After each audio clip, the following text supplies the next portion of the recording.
नमस्कार दोस्तों, मैं बारेट चंद्रशेखर हाजिर हूँ गणित की एक और नई क्लास के साथ। आज हम भाग देते वक्त यानी एक संख्या का दूसरी संख्या में भाग देंगे तो दोनों संख्याओं के जो चिन्ह हैं वो किस तरह से भागफल यानी परिणाम को बदल देते हैं। तो परिणाम जो है यहाँ पे भागफल होगा, तो भागफल में कैसे परिवर्तन आ जाता है वो देखते हैं। तो यदि पहली संख्या प्लस वाली धनात्मक है, दूसरी संख्या भी धनात्मक है और ये भाग वाला चिन्ह है यानी कि हम भाग दे रहे हैं, डिवाइड कर रहे हैं, तो यदि दोनों संख्याएं धनात्मक होगी तो परिणाम भी धनात्मक आएगा। दूसरा क्या है कि पहली संख्या धनात्मक है और दूसरी संख्या जो है वो ऋणात्मक है और भाग देना है तो परिणाम माइनस में ही आएगा। ठीक है। तीसरी संख्या यदि मतलब पहली संख्या ऋणात्मक है, उसमें भाग देना है धनात्मक संख्या, दूसरी संख्या धनात्मक है, तो परिणाम क्या आएगा? तब भी ऋणात्मक ही आएगा यानी माइनस वाला आएगा। यदि दो संख्याएं हैं दोनों ही माइनस की हैं यानी दोनों ही ऋणात्मक संख्या है, एक संख्या में दूसरी संख्या का भाग देना है, दोनों ही ऋणात्मक संख्याएं हैं, ये भी ऋणात्मक है ये भी ऋणात्मक है, भाग देना है तो परिणाम क्या आएगा? परिणाम प्लस में आएगा, धनात्मक आएगा। अब पहले हम ये देखते हैं कि दोनों संख्याएं धनात्मक हैं तब परिणाम धनात्मक कैसे आएगा।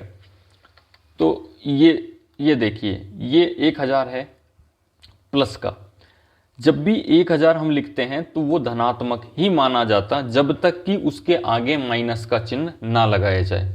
यदि माइनस का चिन्ह नहीं लगा हुआ है तो वो संख्या धनात्मक ही मानी जाएगी। यहां पर मैंने प्लस का चिन्ह इसलिए लगाया क्योंकि सवाल में प्लस था। बाकी 1000 के आगे यदि वो संख्या धनात्मक है तो प्लस का चिन्ह लगाने की जरूरत नहीं है। तो 1000 भागित 25, ये दोनों ही संख्याएं धनात्मक हैं, भाग देंगे तो भाग विधि से दे लेते हैं एक बार के लिए। 1000 इसमें भाग देंगे हम 25 का, तो 25 का पहले एक में नहीं जाएगा तो हम देखते हैं दो संख्याओं को मिला के, दो अंकों को मिला के, दो अंक है 1 और 0, 10, 10 में भी 25 का भाग नहीं जाएगा तो तीन अंक को मिलाते, 1, 2 और 3, तीन अंकों से बन गया 100।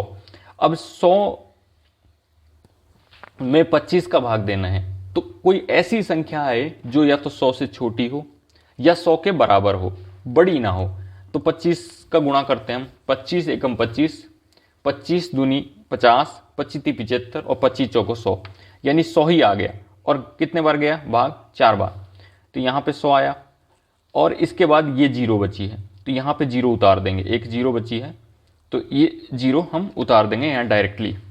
तो ये जो भाग जाएगा 25 का भाग 1000 में 40 बार जाएगा यानी ये 0 है वो डायरेक्टली 0 आ जाएगी। गुणा में भी ऐसा ही होता है कि दो संख्याओं का गुणा करते हैं तो जो यदि 0 आ रही हैं तो डायरेक्ट हम लिख सकते हैं उनको। तो ऐसे ही भाग का भी है कि यहां पे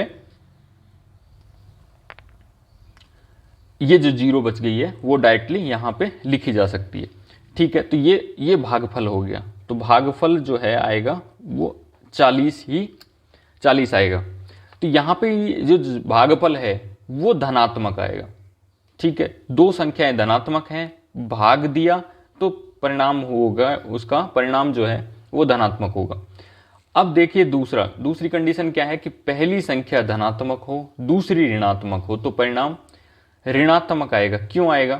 क्योंकि 1000 में जब हम 25 का भाग देंगे तो परिणाम तो क्या आएगा? 1000 में जब हम भाग दे रहे हैं 25 का तो परिणाम आएगा 40। ठीक है, यहां पे 100 आ जाएगा और ऐसे ऐसे ये 0 यहां चली जाएगी, ये 40 आएगा। पर परिणाम ऋणात्मक क्यों आएगा?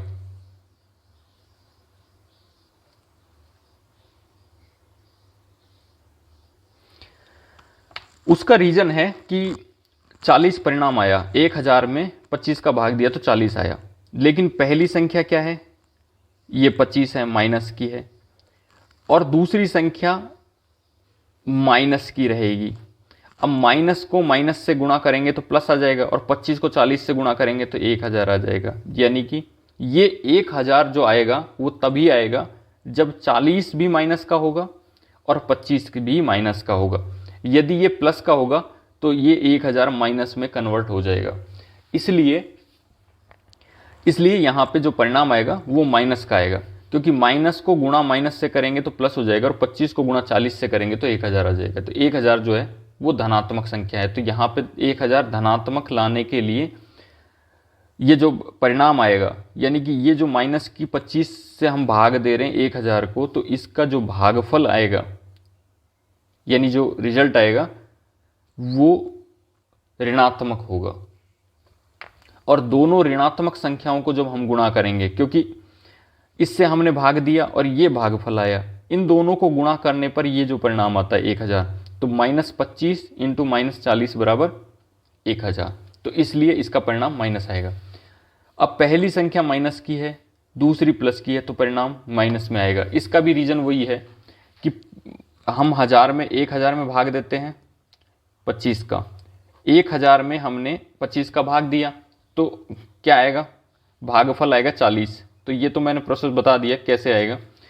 अब यहाँ पे बात है कि ये माइनस का रहेगा, तो पहली संख्या कितनी है, 25 है, ये जिससे हम भाग दे रहे हैं तो वो 25 है, ये प्लस की है, गुणा करेंगे माइनस के 40 से, तो रिजल्ट क्या आएगा, इसका परिणाम क्या आएगा, गुणनफल जो आएगा वो 1000 आएगा, प्लस का माइनस से गुणा करेंगे तो माइनस आएगा।